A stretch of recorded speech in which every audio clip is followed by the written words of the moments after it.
To our graduates, we are here today because of you.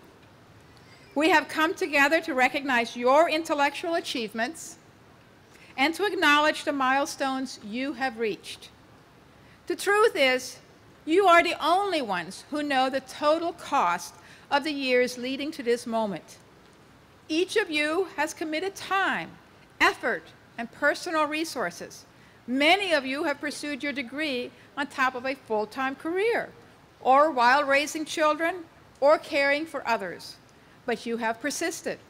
You have studied. You have conducted research and presented your findings. You have written papers and completed practica and capstone experiences. Each of you has accomplished something truly remarkable. We should also recognize those who have supported you selflessly so that you might reach this moment.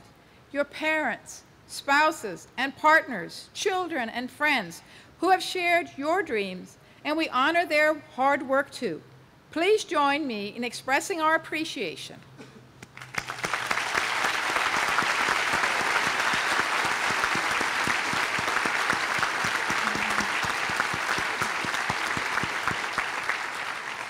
"641 Peabody students are acknowledged in the university's commencement program, and 6 different degrees are being awarded today, including 34 PhDs, 25 EDDs, 274 master's degrees, and 308 bachelor's degrees. Each of these degrees symbolizes personal effort, acquisition of knowledge, and the achievement of mastery. And because they are degrees from Peabody, as well as Vanderbilt, they also symbolize a commitment on your part to put your intelligence and abilities to work in the service of others. Over the past year, Peabody has been celebrating its 225th anniversary. Our lineage dates to 1785, when Davidson Academy was granted a charter by the state of North Carolina. The Academy opened its doors the following year, a few miles north of Fort Nashboro, as your classic one-room schoolhouse. In the years to come, Davidson Academy would go on to become Cumberland College, and then the University of Nashville.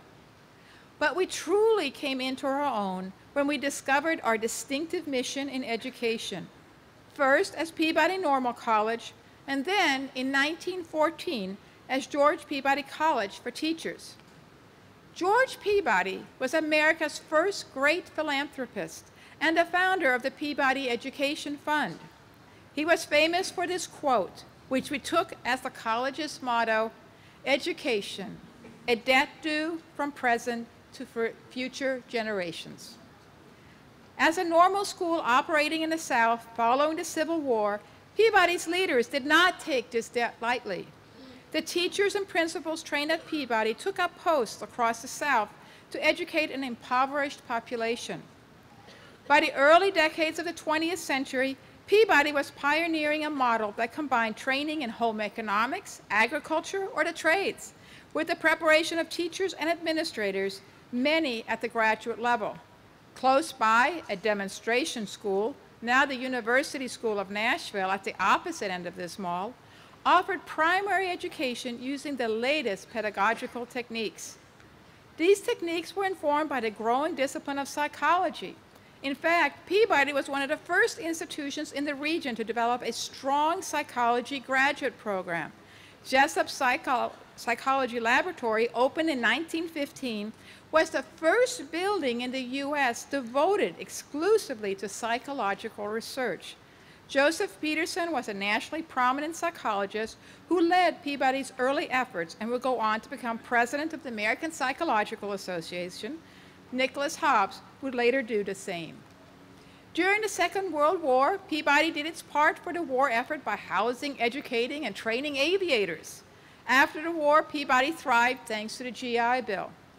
We also led the way on integration, having opened our doors for graduate study to minority students in 1954.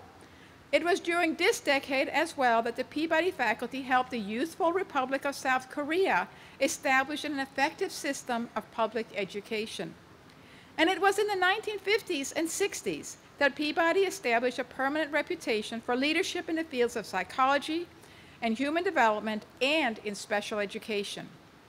Professor Susan Gray's early training project with at-risk children attracted the interest of Sergeant Shriver and his wife, Eunice Kennedy Shriver.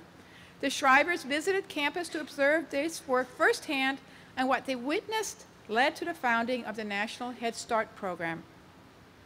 Under the direction of Nicholas Hobbs, who would go on to become provost at Vanderbilt, and with the leadership from Lloyd Dunn, a new Department of Special Education was established, and major grants were received to develop the Vanderbilt Kennedy Center. To this day, Peabody is the #1 place in the U.S. for those who want to understand and ameliorate developmental disabilities. Despite its intellectual success, the college suffered financially through the 1970s. As a result, Peabody's long flirtation with Vanderbilt was consummated in 1979 when we merged. Since then, with Vanderbilt's staunch support, Peabody College has flourished. First, we developed the undergraduate major in human and organizational development. In the 1990s, we became a leader in the research and development of learning technology. For more than a decade, the Education Leadership and Policy faculty has been conducting research into popular educational reforms. We are the home to the federally funded National Center on School Choice, the National Center on Performance Incentives, and the new National Center on Scaling Up Effective Schools. In recent years, special education faculty members have been at the forefront of response to intervention, which has the potential to greatly alter the delivery of special education services in a school. Our 225th anniversary finds Peabody College among a handful of leading schools capable of improving the practice of education and human development by conducting scientifically rigorous research and by contributing faculty expertise both home and abroad. Yet our mission remains primarily concerned with the families, institutions, and communities in which people learn, live, and work. We seek to prepare both scholars and practitioners who will add to our store of knowledge, strengthen private and public life, influence public policy, and lead or reform institutions.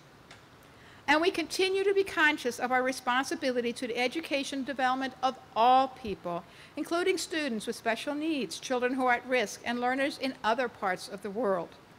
Today, you join almost 30,000 living Peabody alumni who are part of this amazing tradition.